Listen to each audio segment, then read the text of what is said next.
Saya pegawai di salah satu bank konvensional. Setelah saya tahu jika bekerja di bank itu riba, saya berniat untuk berhenti. Tapi saya masih ragu karena sempat konsultasi ke beberapa teman bahwa dilihat dari manfaat bank itu lebih banyak daripada mudaratnya.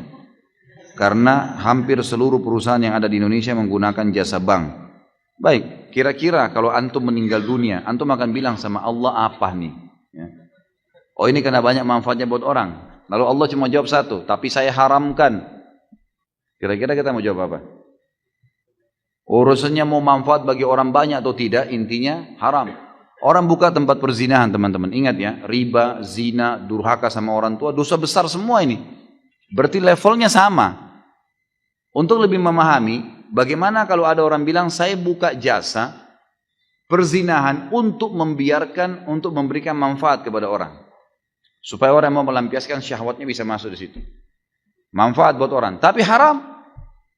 Tanggung jawab hari kiamat. Nggak bisa. Sama halnya dengan ini, teman-teman sekalian. Jangan pernah takut untuk meninggalkan sesuatu yang haram. Dan kalau teman-teman seperti ini, sudah sering saya jawab. Kalau antum sedang ada perasaan takut mau meninggalkan karena ini haram, datang ke seorang ustadz, saya mau tinggalkan nih, tapi saya nggak tahu nih, saya nggak tahu harus bagaimana nanti nama baik saya sudah terlanjur punya kerjaan, teman-teman saya, keluarga saya, kemudian saya juga sudah punya pendapatan, dan seterusnya lah, fasilitas kendaraan dan macam-macam. Kalau saya tinggalkan, maka martabat saya, nama saya, makanan saya, semuanya terganggu nih. Dan itu. Seperti itulah. Lalu bagaimana hukumnya? Tetap, jawaban agama haram. Dan kalau anda mau lebih pasti, lebih aman, tinggalkan. Karena kalau tetap bertahan pada sesuatu yang haram, konsekuensi pembersihannya lebih lama. Sementara kalau dosa yang kita kerjakan saja, tidak kita tahu masih ada pembersihan, yang kita tahu sedikit juga pembersihannya ada. Apalagi kalau yang sudah besar, bertahun-tahun antum bertahan. Kemarin saya subhanallah waktu di Pontianak, pas lagi makan, tidak sengaja seorang notaris saudara kita yang mengundang di Pontianak itu, kemudian makan siang di rumah makan Padang. Dia undanglah teman-temannya dia. Di antaranya kepala cabang bank konvensional di situ. Duduk depan saya. Lalu kemudian setelah makan diperkenalkan, oh ini kepala bank semua banyak. Ada syariah, ada yang konvensional. Mata saya nyorot ke yang konvensional nih. Saya tanya, Pak, tidak pengen berhenti ya Pak? Saya tanya gitu. Oh pengen sih Ustaz. Ini ditunjuk temannya notaris, saya nggak usah sebutin namanya. Ini Bapak ini tahu betul saya ingin berhenti. Terus kenapa nggak berhenti Pak? Iya, lagi mengatur strategi. Gitu. Baik, kalau dalam mengatur strategi ini Bapak mati bagaimana? Ini di meja makan nih, saya ngomong gitu.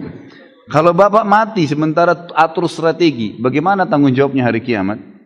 Dia diam. Coba Bapak pikirin coba. Ingat Pak, prestasi dunia ini hanya akan kita tinggalkan di dunia.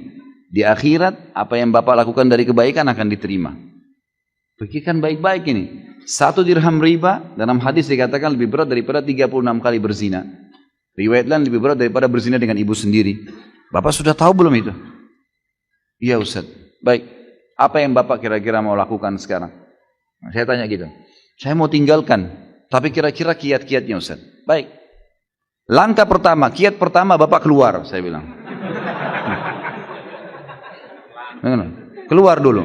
Kenapa keluar? Dia kan diam. Saya tanya, Bapak pasti tanya saya, kenapa keluar? Saya bilang iya. Bapak sekarang lagi injak lumpur, penuh lumpur nih semuanya. Lalu bilang, Ustadz bersihin dong. Saya bawa air nih, selang. Kalau saya siram, sementara Bapak di lumpur, tambah becek. Saya sampaikan hukum, Bapak masih tetap mau kerja di situ, tambah beban tuh. Pulang tambah terfikirkan, tambah ini. Jadi serba susah. Jadi caranya keluar dulu dari lumpur. Keluar di jalan, saya siram tuh. Bersih, keringin bisa lari. Gitu kan. Jadi harus keluar, nggak bisa enggak. Bapak harus keluar dulu gitu kan. Baru bisa jalan gitu. Dia bilang sebenarnya gini Pak. Saya bilang minimal Bapak pindah ke syariah. Saya bilang gitu. Iya sebenarnya mau Pak. Dan Bapak perlu tahu, dia bilang Pak Ustadz. Waktu bank syariah dibuka, begitu mau buka cabang di sini dia bilang, gitu kan? Semua ini yang konven ini mau pindah ke syariah semua. Sampai sekarang dikasih peraturan udah nggak bisa lagi. Jadi ini yang membuat masih tertahan. Baik, kiat pertama dari saya keluar. Kiat kedua, Bapak mulai memikirkan dari uang yang ada untuk buka usaha.